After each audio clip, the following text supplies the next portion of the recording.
Ocho was a collaboration that Rafael asked me to be a part of, and it was about the number 8. And so the first thing I did was look up numerology, and the thing that came up was this idea of power and authority. So I worked with sound designer Bob Scott in basically deconstructing a lot of sounds, a lot of trumpets, a lot of orchestral sounds, into creating a sort of sound palette that I could then start making a lot of percussive elements with. Percussion and rhythm is a really important thing for dance because it gives the dancers something to hold on to. It also creates another set in a sort of sculptural sense in the space so that the dancers have sound and little rhythmic signposts to move through. Because the first section of the work was about solos, I tried to make the music always have a through line, like one through line throughout, so that there was just one sound happening a lot of the time.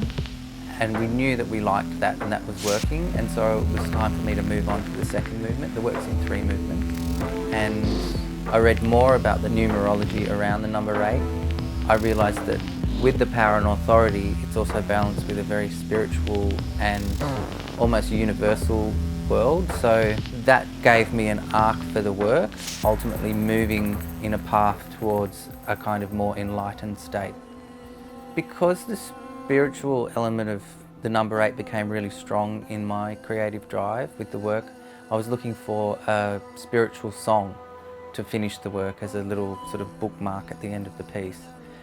When I got together with Raul, he came to the studio and we were talking about the ideas of infinity, and he sat there for a little while and it was a really magical moment. The song that he offered was called Napelilino.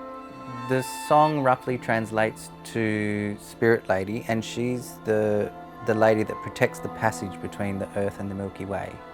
I thought that was really interesting to explore this idea of the infinite. It just really made sense to me in trying to work with this more spiritual side of the number 8, or Ocho.